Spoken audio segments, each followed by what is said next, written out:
통정 허위 표시입니다. 통정 허위 표시는 근데 학교 다닐 때와 같이 이렇게 즐겁게 먹는 게 딱 전 인생을 통틀어서 원리밖에 없습니다, 여러분. 다시 이렇게 매번 사람들이 모여서 같은 이야기를 하고 학생 때처럼 밥 먹고 즐길 때는 이거밖에 없어요. 그래서 학교 가고 나서 이렇게 현직에 있는 사람들 항상 만나보면 공부할 때가 제일 즐거웠다고 그렇게 이야기합니다. 여러분 제일 힘들 것 같죠? 이때만큼 즐거운 때가 없습니다. 나는 나이가 많이 들면 공인중개사 학원 나갈 거예요. 공인중개사 학원 나갈 거라고, 수강생으로. 얼마나 좋아. 매일 가면 4시간씩 강의해 주죠. 옆에 가면 20대부터 40대까지 아름다운 아가씨가 있죠. 내 늙어가지고 어디가 그렇게 환영받을 때가 있냐. 밥 먹죠. 얼마나 좋아. 공부 안 하면 되죠. 여기 학원 2년 다녔다가 옆에 또 학원 2년 다녔다가 난 죽을 때까지 그래 다닐 거예요. 그러니까 이거만큼 더 좋은 데 없습니다. 경로당에 가면 이 돈 안 들어갔습니까? 더 들어갑니다. 1년치를 할 것 같으면 경로당에 들어간 돈도 만만치 않아요. 여기서 노는 게 얼마나 즐거우냐고. 정말 좋은 겁니다. 맛있는 거 사주면 뭐라고? 그럴 때는 지갑을 팍팍 열면 옆에 있는 사람들 얼마나 좋아하는지 몰라. 응? 그리고 꼬시가 놀러도 다니고. 합격 못하도록 내리뜨려가지고 꼬시 다니는데 그런 거 노는 거죠, 뭐. 그래, 인생 놀면 되는 거지. 얼마나 좋아. 한 달에 2, 30만 원 해가지고 한 달에 여러분 실제로 10만 원도 안 치잖아. 1년을 칠 것 같으면. 그렇지 않습니까? 어디 20만 원 주야 뭐라고 매일 와서 선생님이 이야기해 주지 10만 원 주가 그래 들을 때가 있냐고. 그리고 옆에 다 사람이 있죠. 에어컨 팡팡 나오죠. 있으면 하루 종일 놀 수 있죠. 어디가 있냐고. 그런 내가 내 이야기해 보라고. 이거보다 더 좋은 데 없다니까. 그냥 노는 것도 아니고 뭐 가르쳐 주고 뭐. 얼마나 좋은지 몰라. 응? 그러고 민법 모른 척하고 다녀야지, 나는. 그래서 물어보면 대답 잘해주고 뭐라고 그러는 겁니다. 저 영감탱이는 공부도 하는데 시험은 잘 나온다 그러듯이 다 해주니까 얼마나 좋은지 몰라. 그러니까 한 번씩 실적 대답해주고 얼마나 인기 좋겠냐고. 나는 노후가 결정됐다니까 바로 공인서 가가지고 모른 척하고 갈 거예요. 모른 척 가가지고 나비 넥타이 딱딱 메고 깨끗하게 해가지고 나이 들수록 매일 뭐 하고 와야 된다고? 샤워하고 와야 돼. 그 찌직하게 냄새 나면 안 돼. 담배도 다 끊어야 돼. 남한테 불쾌함을 주면 나한테 접근을 안 한다니까. 안 그래도 널가 쭈글쭈글한데 그러면 되겠습니까? 옷도 깨끗하게 입고 와가지고 항상 아침 일찍 와가지고 커피 주고 그래서 살아야 된다니까. 민법은 잘해야 돼. 그런데 나는 민법 잘하니까 걱정이 없다니까. 얼마나 인기 있겠냐고. 물 모으기만 하면 탁탁 대답해주고 그러니까 언제 공부했으냐면 올해 처음이라고 항상 그렇게 이야기합니다. 항상 몇 년 처음이라고 이야기합니다. 얼마나 좋아. 그럼 인기 좋을 거라고. 자, 통정의 표시 바른 겁니다. 통정의 표시 그러면 항상 나오는 게 이 이야기죠. 갑이 지금 채무자입니다. 채권자가 있을 것이다. 채권자가 A입니다. 근데 채무자의 유일한 재산인 건물을 강제 집행할 것 같자 친구하고 짜고 마치 한 것처럼 매매한 것처럼 등기를 넘겨줍니다. 실제로 매매사안에서요 가짜 매매죠. 이 가장 매매 아닙니까? 그래서 소유권 해줄 때 항상 이렇게 나오잖아. 그럴 때 갑은 지금 매도할 의사가 있어 없어요? 없는데 매도한다고 했으니까 의사와 표시가 불일치하고 불일치하는 걸 갑이 알아 몰라요? 알고 있죠. 그 알고 있음에 대해서 상대방하고 뭐한다? 짜고 하는 거죠. 이거 짜고를 우리 민법에서는 통정, 시험에 할 때는 양해하에, 합의하에 이렇게 나오는 겁니다. 그럼 우리가 지금 보는 것은 이 두 사람 사이에 맺었던 요 가짜 매매가 유효냐, 무효냐. 지금 그걸 보는 거 아닙니까? 맞습니까? 이럴 때 왜 가장 매매를 했는지 이유는 묻는다, 묻지 않는다? 묻지 않습니다. 반드시 채권자를 해할 목적으로 한다. 이런 의사는 필요 없습니다. 반드시 사회 의사가 있을 필요 없고 편의를 위해서 하더라도 괜찮습니다. 자, 언니케이는 조금 이따가 볼 것이라 하고, 그러면 이 통정의 표시는 요건은 시험에 나올 리도 없어요. 이게 요건이니까. 효과가 봐야 되겠죠. 당연히 효과는 통정의 표시는 언제나 뭐라고? 무효입니다. 통정의 표시는 유효가 되는 경우가 있어요, 없어요? 없습니다. 유효가 되는 경우가 없어요. 108조로 보면 상대방과 통정하는 허위의사 표시는 무효한다 되어 있습니다. 그럼 뭐가 무효라는 겁니까? 요 두 사람 사이 맺었던 매매 계약이 무효라는 거 아닙니까? 뭔지 뭐가 무효인지는 알아야 됩니다. 그럼 무효는 당연히 이행할 필요 있어 없어요? 없고 이행했을 때는 또 부당이득 반환 들어갑니다. 부당이득 반환은 원물 반환이 원칙이죠. 똑같이 등기 말소 청구할 수 있게 없게 있을 것이고 진정명의 회복이 하는 소유권 이전 등기 청구할 수도 있습니다. 이게 부당이득 반환 아닙니까? 그래서 갑은 을앞으로 된 등기 말소하고 돌려달라 할 수 있는 겁니다. 자, 이렇게 부당이득 반환 받으면 됩니다. 문제는 이제 조금 더 상세한 거. 이행하기 전에는 이행할 필요 없는데 제가 방금 부당이득 반환 받을 수 있다 했죠. 부당이득 반환 받는다. 이 말 속에는 통정의 표시 자체는 반사회적 행위가 아니라 강제 집행을 면할 목적으로 허위로 근저당 설정하는 건 아까 반사회적 행위 아니다 했잖아요. 통정의 표시 자체는 반사회적 행위가 아닙니다. 아니니까 불법 원인 급여가 적용되게 안 되게? 불법 원인 급여가 아니니까 부당이득 반환 청구할 수 있다. 그렇게 나오는 겁니다. 2번 나올 겁니다. 다음에 통정의 표시는 무효인데 갑과리 가장매매하고 난 다음에 야 이거 나쁜 짓이지 않냐? 우리 그냥 없는 것으로 하자. 처리할 수 있게 없게? 통정의 표시는 무효이지만 당사자가 예리에 처리할 수 있습니다. 그러나 처리하더라도 을앞으로 된 등기를 말소하지 않으면 역시 선의의 제3자에게 대항 못하는 것은 똑같습니다. 처리로서 제3자에게 대항하기 위해서는 등기 말소 등 외관을 완전히 제외해야 된다. 이렇게 말합니다. 다음에 통정의 표시에서 가장매매가 무효가 됐죠. 무효가 된 다음에 갑과리 우리 그러지 말고 진짜 매매하자. 무효인이 추인할 수 있게 없게 있습니다. 추인하게 되면 그때부터 새로운 법률행위 한 것으로 봅니다. 따라서 통정의 표시는 대표적인 무효인이 추인 규정이 됩니다. 무효인이 추인함으로써 그때부터 새로운 법률행위 할 수 있습니다. 자, 여기까지가 당사자끼리 결국 누구와 누구 사이다? 갑과 을 사이는 이렇게 되는 겁니다. 문제는 이제 이 을이 분명히 무효이죠. 그럼 등기 말소하고 줘야 되는데 자기 앞으로 등기가 있는 것을 기화로 번개처럼 병에게 처분했다. 이럴 때 병은 무효인 것을 몰랐을 경우 갑은 설사 이게 무효랄지라도 그 무효를 누구한테는 주장 못한다? 선의의 제3자에게는 주장하지 못합니다. 즉 설사 요 무효는 요게 무효죠. 요게 무효라도 그 무효를 상대방에게 주장해야 되지 누구한테는 선의의 제3자에게는 대항하지 못한다입니다. 그래서 이 통정의 표시는 언제나 요 제3자에 대해서 나옵니다. 다른 건 나오지 않고 선의의 제3자에게 대항하지 못한다.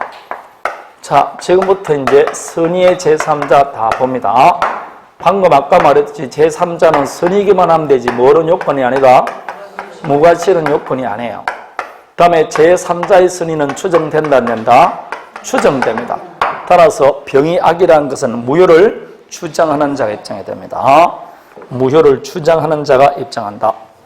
자, 다음에 선의의 제3자로부터 다시 권리를 취득한 전득자는 제가 아까 뭘 불문한다 했죠? 선악을 불문합니다.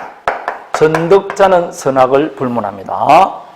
다음에 대항하지 못한다고 했으니까 갑과 을은 병에게 무효를 주장 못하지만 병은 요 가장매매 무효를 주장할 수 있게 없게 있습니다. 병 쪽에서는 가장매매 무효를 주장할 수 있습니다. 그걸 대항하지 못한다고 하는 겁니다. 병 쪽에서는 무효를 주장할 수 있게 없게 있습니다. 자, 전득자는 뭘 불문한다? 선악을 불문한다. 그런 겁니다. 요즘은 전득자까지 시험에 나옵니다. 이제 이해는 되겠습니까? 요게 제3자인데 시험에는 거의 비진입 표시에서 나오든 통정에서 나오든 착오에서 나오든 제3자는 반드시 시험에 나옵니다. 똑같이 물어보게 되어 있습니다. 여기서 이제 마지막 남은 거 제3자냐 아니냐 이 문제인데 항상 말하지만 제3자란 것은 여기 지금 통정의 표시가 가장매매죠. 그럼 그 가장매매가 있고 난 다음에 그것이 진짜 매매했다는 것을 믿고 즉 가장매매가 있다, 매매계약이 있다는 전자에서 새롭게 이해관계 맺은 사람만 제3자입니다. 항상 가장매매 이후에 통정의 표시한 다음에 착오로 인한 의사 표시한 다음에 비진입 표시한 다음에 새롭게 이해관계 맺은 사람이 제3자입니다. 그러면 제3자는 우리 시험에 나올 때는 부동산이 나오겠죠. 부동산이 나오면 거의 뭐 매매 아니면 정려, 교환 이런 게 나올 것이고, 제3자가 되기 위해서는 매수인 앞으로 뭐가 돼 있어야 된다? 등기돼 있고 다시 뭐 있는 사람? 등기부 내는 사람은 제3자를 할 수 있어 없어요? 있죠. 방금 가장 매매하고 난 다음에 이 병이 뭘 취득했다? 소유권. 여기에 전세 들어간 사람, 저당권 센 사람, 다 제3자라니까 꼭 소유권만 취득한 게 아니라고.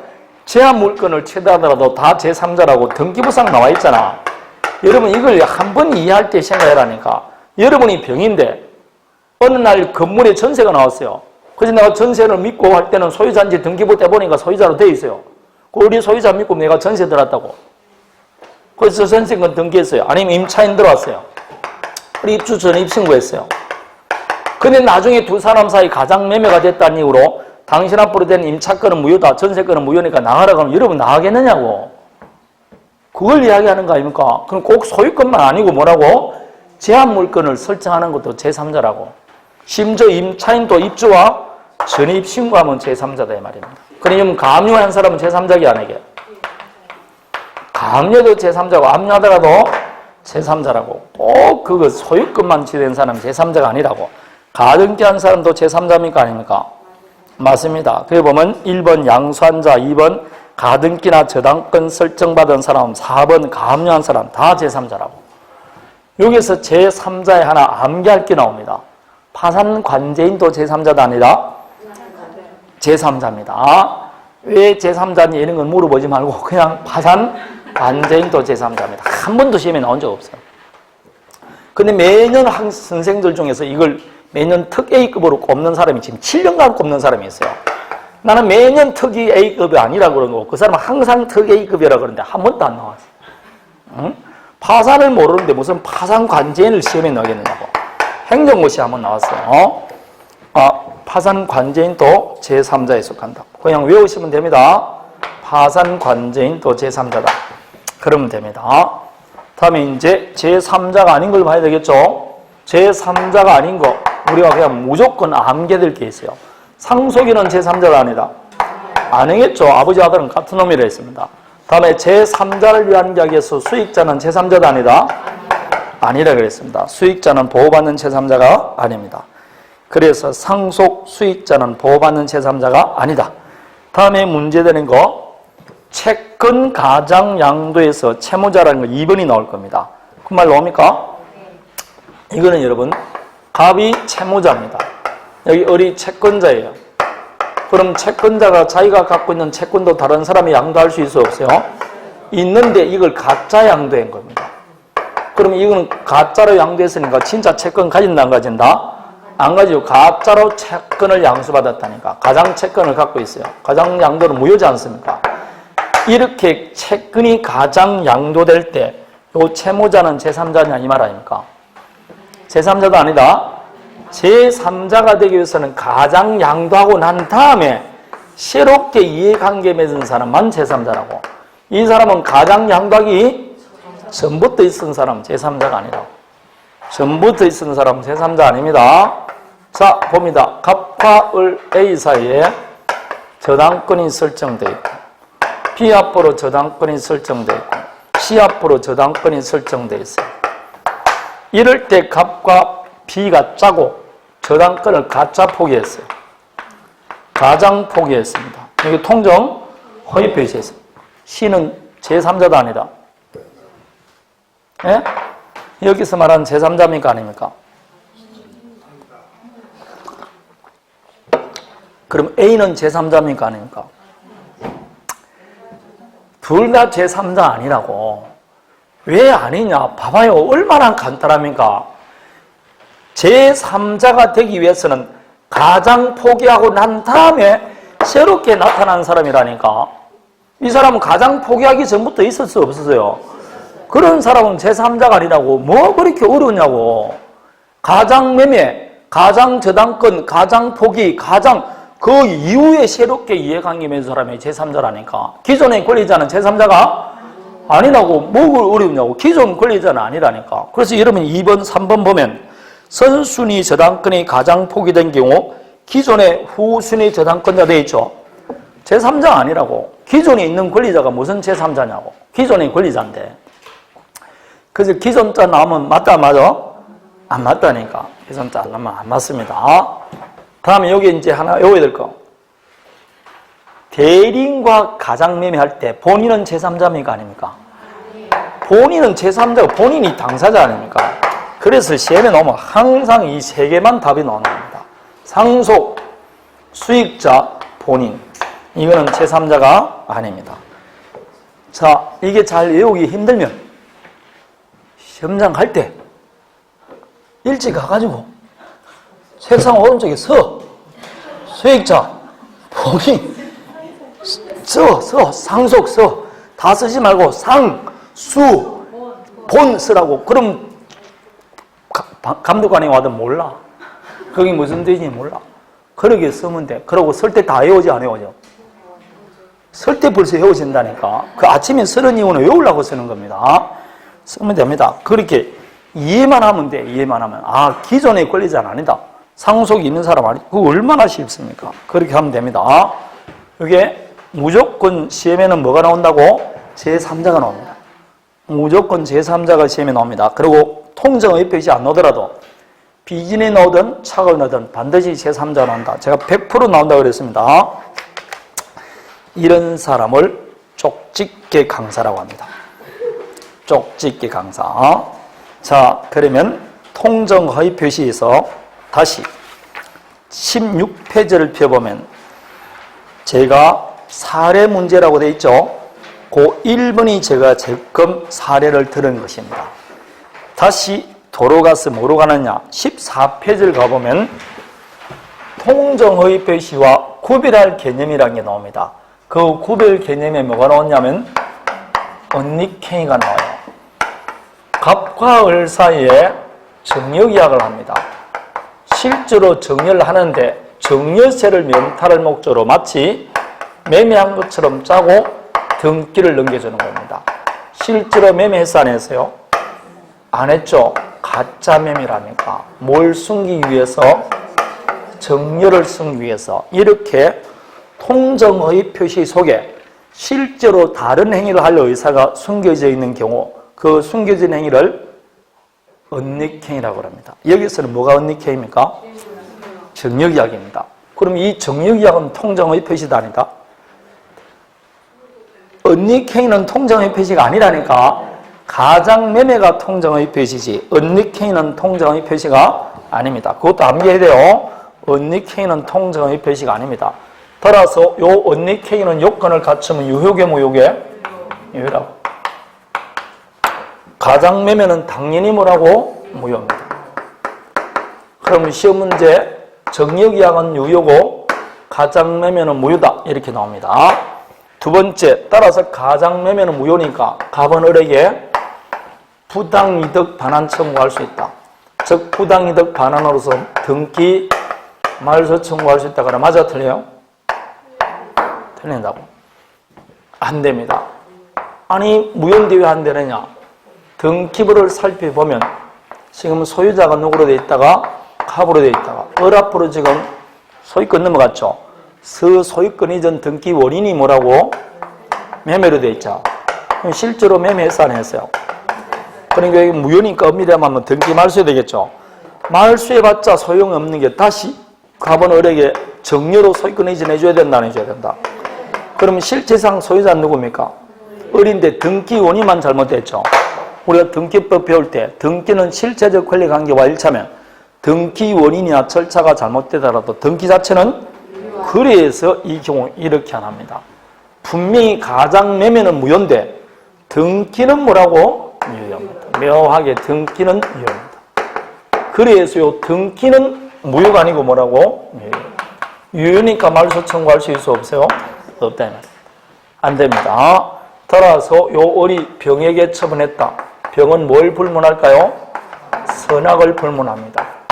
다 같은 통정의 표시인데 완전히 효과가 달라집니다. 그게 16페이지에 있는 2번 사례입니다. 시험 문제는 1번이 3번 정도 나오면 2번이 1번 정도 나옵니다. 그래서 요거는 사례 문제로 반드시 외우시기 바랍니다. 이해되겠습니까? 자, 요게 은닉행위와 관련된 통정의 표시입니다. 문제는 109조 착오로 인한 의사표시입니다. 착오는 의사와 표시가 불일치하는데 불일치하는 걸 표의자가 알아 몰라? 모르고 하는 걸 착오로 인한 의사표시라고 합니다. 그래서 의사와 표시가 불일치하는 것은 똑같은데 표의자가 모르고 한다는 데에서 107조, 108조와 다른 점입니다. 그러면 어떤 것이 착오인지 착오를 유형을 보면 거기에 보면 960만 원 쓸 걸 690으로 썼다. 그게 표시상의 착오 아닙니까? 맞습니까? 홍콩 달러와 미 달러가 다른데 같은 걸 알았다. 그게 내용의 착오 이런 것들입니다. 그럴 때 표시기관의 착오는 착오지만 전달기관의 착오는 착오도 아니다? 아니죠. 전달을 잘못됐으니까 그건 부도달의 문제지 착오 문제는 아니라고 그랬습니다. 자, 그럼 대리인을 통해서 법률행위 할 때는 대리에서는 의사결정을 누가 합니까? 대리인이 하죠. 그럼 본인의 의사와 다르게 대리인이 표시하더라도 착오 문제는 발생한다 안 한다? 안 합니다. 왜냐? 대리인 자신의 의사와 표시가 불일치할 때 착오 문제지 본인 의사와는 관계가 없습니다.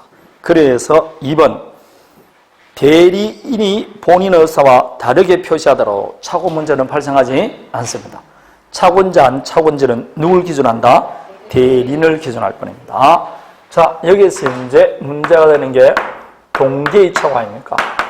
자, 물어봅니다. 동계의 착오는 원칙적으로 착오로 취급한다 안 한다? 안 한다고 그랬습니다. 동기는 표시되지 않으니까 착오가 안 됩니다. 다만 동기가 외적으로 뭐가 돼서 표시되어서 그 법률의 내용이 됐거나 표시되지 않더라도 그 동기가 누가 유발했다? 그렇죠. 상대방이 유발한 경우. 여러분 상대방이 동기를 제공했다는 겁니다. 그럴 때는 뭐 할 필요도 없이 표시할 필요도 없이 착오 취급합니다. 그래서 이 두 가지입니다. 표시됐거나 상대방에게 유발된 경우. 그럴 때 여러분 동기가 표시돼서 법률의 내용이 됐으면 됐죠. 내용을 삼기로 합의까지 이를 필요는 있어 없어요? 합의까지 이를 필요는 없다. 두세 번 시험에 나왔습니다. 자, 그게 동기입니다. 그럼 이제 여기서 동기의 착오에 해당되는 것, 대표적인 거, 매매 대상 토지 20-30평가량만 도로에 편입될 것이라는 중개인 말을 믿고 매수했는데 전체 30%에 해당되는 197평이 도로에 편입됐다. 지금 누구 말을 믿었다? 그렇죠. 중개업자가 말하고 상대방도 그 사실을 알고 있었어요. 그럼 착오를 상대방이 유발했으니까 대표적인 상대방 유발입니다. 다음에 4번을 먼저 보면 토지 소유자가 공무원의 법령 오해에 따라 되어 있습니다. 그럼 공무원이 유발했죠. 국가의 토지를 정의했지 않습니까? 그럼 누가 유발했다? 상대방이. 따라서 공무원이 어쩌고 저쩌고 그러면 다 동기의 착오고 유발된 착오입니다. 되겠습니까? 다음에 매수한 토지가 계약 체결 당시 법령상 제한으로 매수인이 의도한 목적대로 사용할 수 없다. 갑과 할 사이에 토지 매매 계약을 했어요. 그런데 이 을이 토지를 매수한 이유, 연유, 동기가 공장 신축을 위해서 토지를 매수했습니다. 이 을이 토지를 매수한 동기가 뭐라고? 공장 신축이에요. 그런데 나중에 보니까 하천법 적용을 받아서 공장 신축 허가가 나는 겁니다. 그럼 이게 무슨 착오입니까? 동기의 착오입니다. 왜 동기의 착오냐 봐봐요. 여러분이 매도인이라고 생각해봐요. 토지를 10억에 매도했어요. 좋은 가격으로 매도했습니다. 근데 6개월 뒤에 을이 가본 여러분을 찾아와서 아저씨 내가 토지를 매수한 이유가 공장 신축을 위해서 토지를 매수했는데 허가가 안 납니다. 그래서 취소하겠습니다. 그럼 여러분 삽 든다 안 든다? 에? 어머나 그렇습니까? 그래 시급 줄 겁니까? 안 줄 겁니까? 뭐라고 했냐? 아저씨가 이 토지를 산 이것이 공장 신축을 위해서 사는지 개 돼지를 키워서 사는지 내가 어떻게 아느냐고. 이게 이 토지를 산 이유 뭐라고? 동기라고. 그래서 동기의 착오라고. 따라서 동기의 착오는 원래 착오로 취급한다 안 한다? 안 한다. 다만 을이 토지를 매수할 때 왜 토지를 매수하는지 뭘 했다? 표시했을 때는 뭐로 취급한다? 착오로 취급한다. 그래서 이게 법령상 제한 다 동기의 착오다 이 말입니다. 말 안 하면 착오로 취급하지 않습니다.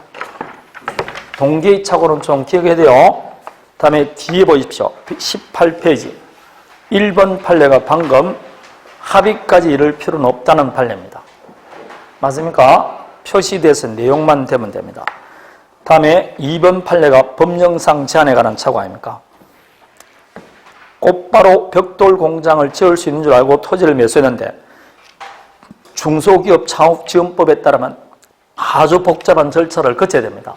그런 절차를 거쳐야 되는 걸 모르고 매수했다. 그게 동기의 착오 아닙니까? 자, 이게 착오입니다. 그럼 착오가 있으면 다 취소할 수 있습니까?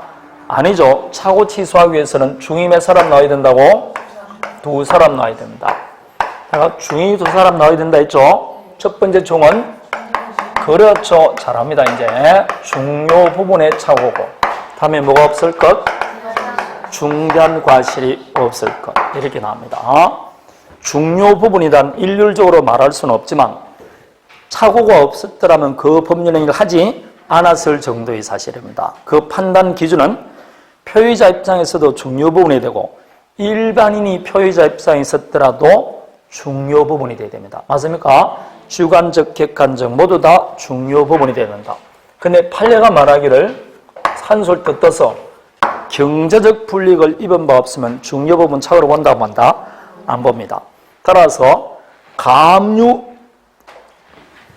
말로 해서는 안 되겠죠. A가 중소기업이고 은행으로부터 대출을 받아요. 그럼 대출을 받을 때는 당연히 보증을 쓰라 그러죠. 그래서 누가 보증 서느냐? 요즘 전부 다 보증보험회사 있습니까? 없습니까? 있습니다. 그 보증보험회사에서 보증을 쓰는 겁니다. 그럼 보증 쓸 때는 당연히 채무자 재산 상태 확인하게 안 하게? 근데 채무자 토지가 있습니다. 그래서 토지가 있다는 담보 가치가 충분하겠죠?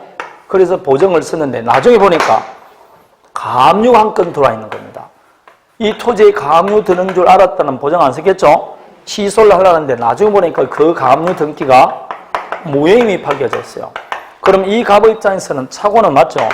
가압류가 없다고 믿고 보증을 쓰는데 가압류가 있으니까. 그러나 나중에 보니까 그 가압류 등기가 무효니까 비록 착오는 있었지만 경제적 불이익을 입은 바 없잖아. 그럼 중요 부분 착오로 보지 않는다. 그렇게 나오는 겁니다. 자, 그러면 이걸 기초로 판례가 중요 부분이라고 본 판례와 아닌 판례가 있습니다. 그래서 중요 부분이라 본 판례, 현황 경계에 관한 판례, 2번 건저당 설정할 때 채무자 동일성에 관한 판례, 이건희가 채무자 줄 알았는데 이권이더라. 제가 그랬죠? 중요 부분입니다. 다음에 제가 경계란 말이 나오면 무슨 차고? 중요 부분이랬습니다. 경계란 말이 나오면 중요 부분입니다. 자, 그러면 다시 5번 목적물 동일성에 관한 차고도 중요 부분 차고겠죠. 다음에 문제 드린 것 시가와 면적은 중요 부분이다 아니다? 일반적으로 아닙니다. 다음에 매매 목적물이 누구에게 속하느냐? 타인 권리 매매도 유효죠.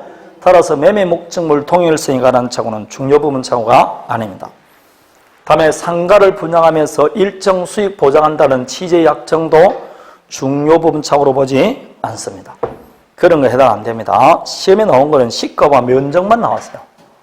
시가와 면적. 자, 그러면 중요 부분 착오면 다 취소할 수 있냐? 아니죠. 뭐가 없어야 된다? 중대한 과실이 없어야 됩니다.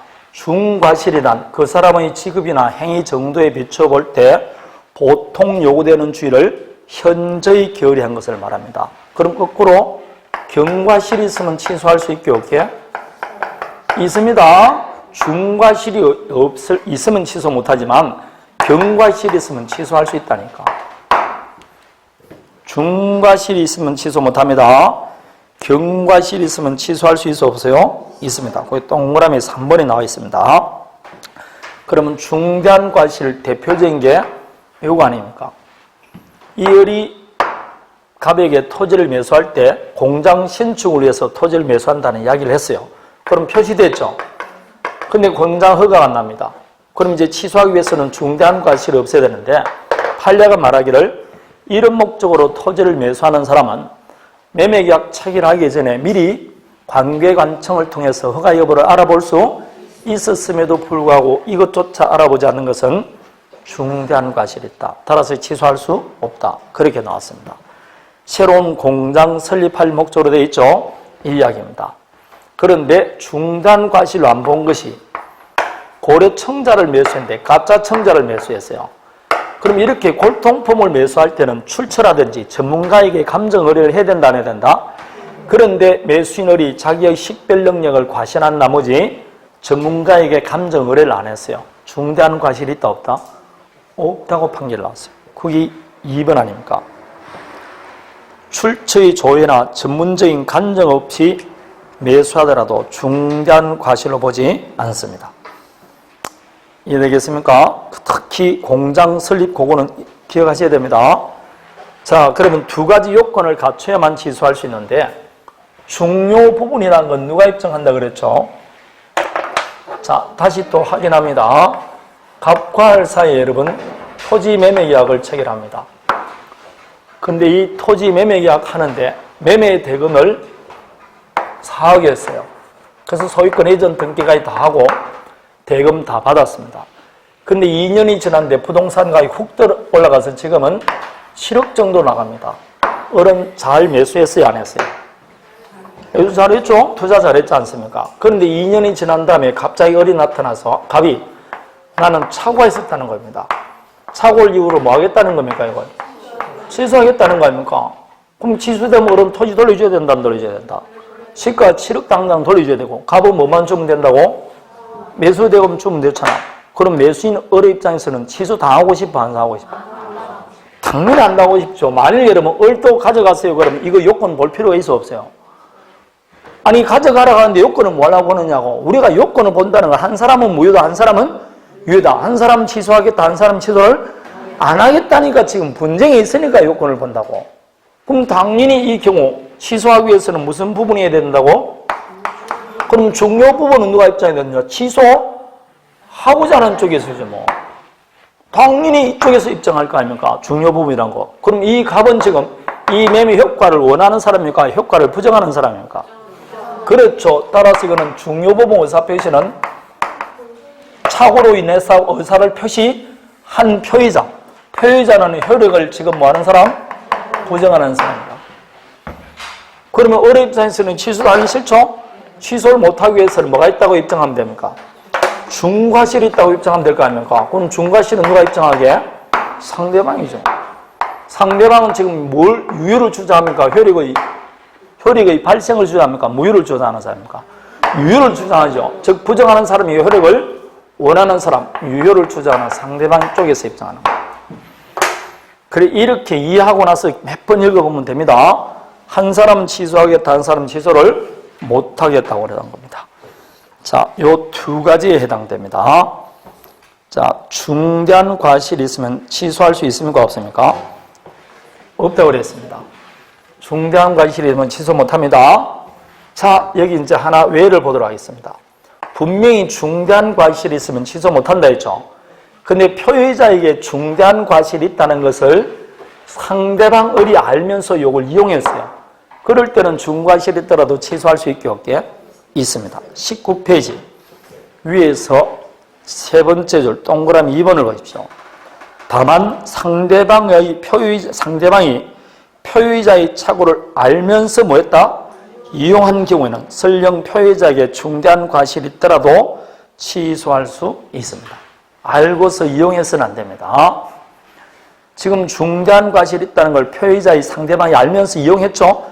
그럴 때는 중과실이 있더라도 취소할 수 있습니다. 요게 시험에 26회 출제됐어요. 안 되다가 이제 이게 출제되기 시작합니다. 그거. 자, 그럼 요 요건을 갖추면 됩니다. 요건을. 여러분, 민총 이런 거 볼 때 너무 자세히 상세히 보지 말고 호다닥 해서 한 번 더 보는 게 훨씬 더 유리합니다. 차고도 이렇게 보면 됩니다. 그게 차고 판례가 쭉 나와 있는 걸 눈을 감고 계속 다 외우려 하지 말고 한 번 보고 내일 다시 보고 후닥닥 보면 나중에 객관식 문제 풀면 저절로 암기가 되니까 걱정할 필요 없습니다. 자, 요 요건을 갖추면 그 효과는 뭐가 되게? 이때까지는 무효였는데 이건 뭐 할 수 있다? 취소할 수 있지 않습니까? 하고 안 하고로 너무 맙니다. 취소권자 지맘이죠. 뭐. 취소하게 되면 뭐로 바뀝니까? 처음부터 무효로 갑니다. 결국은 취소하게 되면 그 효과는 뭐와 같다? 무효. 그러니까 똑같이 무슨 들어간다? 똑같습니다. 무효나 취소나 다 부당이득입니다. 따라서 당연히 취소됐을 경우 예컨대 갑과 을 사이에 토지 매매 계약이 체결됐다. 등기가 다 넘어갔습니다. 그런데 착오가 있었다. 그러면 착오를 이유로 뭐 한다? 취소합니다. 뭘 취소했다는 겁니까? 그럼 매매는 뭐로 바뀌는 겁니까? 무효로 바뀐다고. 무효로 바뀌니까 을 앞으로 된 등기도 무효죠. 따라서 부당이득으로서 말소 청구할 수 있어 없어요? 있습니다. 자, 똑같은 이야기입니다. 그런데 이 을이 번개처럼 정에게 팔아버렸다. 병에게. 근데 병이 선이다.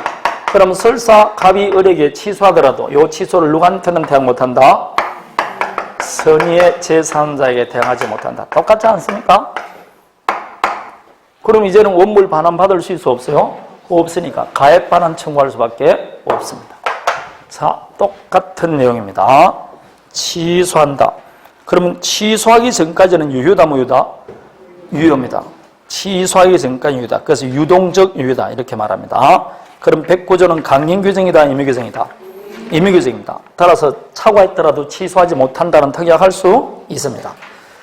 자, 뒤에 다른 제도와의 관계를 보십시오. 이거는 뭐 이제 취소만 하면 다 저절로 나오는 이야기입니다. 내가 이 갑으로부터 사기를 당해서 매매계약을 했어요. 고려청자도 아님에도 불구하고 고려청자라는 사기를 당해서 매매를 했으면 사기를 이유로 취소할 수 있게 없게? 있죠. 근데 사기를 당해서 고려청자 아님에도 불구하고 고려청자라는 착오에 빠졌으니까 착오 취소할 수도 있어 없어요? 그래서 사기와 착오는 경합한다. 그렇게 말합니다. 공법행위, 소송행위는 적용 없고 이제 외워야 될 게 세 가지가 나옵니다. 방금 경과실이 있으면 취소할 수 있습니까? 없습니까? 있다 그랬죠? 그래서 경과실이 있으면 취소할 수 있습니다. 그래서 취소했어요. 그럴 때 상대방 을이 당신에게 경과실이 있으니까 불법행위다. 그래서 착오 취소한 자에게 불법행위한 손해배상 청구할 수 있게 없게? 내가 외우라 그랬어요. 절대로 불법행위 손해배상 청구 안 됩니다. 여러분, 착오는 이런 요건을 갖추면 취소할 수 있다고 법에 규정이 되어 있잖아. 그럼 법률의 규정에 따라 착오 취소했는데 그게 불법행위가 되면 됩니까? 안 되지. 요즘 들어서 계속 시험에 나옵니다. 착오 취소는 불법행위다 아니다? 불법행위 아닙니다. 절대로 불법행위한 손해배상 청구할 수 없습니다. 다음에 5번을 먼저 보면 이거는 뭐 연사에 계속 출제되고 뭐 앞으로 매년 출제되는 겁니다. 그게 뭡니까? 갑과 을 사이에 매매계약이 체결되고 이 매매계약이 매수인의 기책 사유로 해제가 됐어요. 해제가 됐다. 누구의 기책 사유로? 매수인이 잔금을 안 주기 때문에 계약이 해제됐어요. 해제된 이후에 이 매수인이 나는 처음부터 이 매매에 착오가 있었다고 착오 취소할 수 있게 없게? 있다고. 이거는 두 번은 해제에서 나오고 두 번은 착오에서 나오고 계속 돌아가면서 나옵니다. 적법 파기에 해제된 계약도 착오 취소할 수 있게 없게? 있습니다. 적법 파기에 해제된 계약도 착오 취소할 수 있습니다. 다음에 4번은 화해계약이죠. 이거는 법조문에 화해계약은 착오를 이유로 취소할 수 없다는 조문이 나와 있습니다. 따라서 이거는 조문이 그렇게 나와 있으니까 착오는 화해계약은 착오를 이유로 취소할 수 없습니다. 다만 여기서 취소 못한다는 분쟁, 화해라는 게 일방식 상방이 양보해서 분쟁을 해결하는 것인데 분쟁 내용에 착오했을 때는 취소 못한다는 뜻이니까 분쟁 유의사항에 착오했을 때는 취소할 수 있게 없게 있습니다. 여러분 시험에 착오가 나오면 방금 제가 봤던 착오와 다른 제도와의 관계 있죠. 여기에 있는 1, 2, 3, 4, 5번 중에 두 문항의 시험에 나온다고. 착오가 나오면 반드시 이 안에서 나오게 되어 있어요. 문제가 기억하셔야 됩니다. 착오 취소할 수 있다. 자, 여기까지가 의사와 표시가 불일치하는 것에 관한 겁니다. 불일치. 자, 이제 하자 있는 의사 표시인데 오늘 여기까지 할까요? 여기까지 하고 다음 주에 하자의 너나사표시 대리까지 들어가도록 하겠습니다. 대리까지. 자, 여기서 수고했습니다. 마치겠습니다.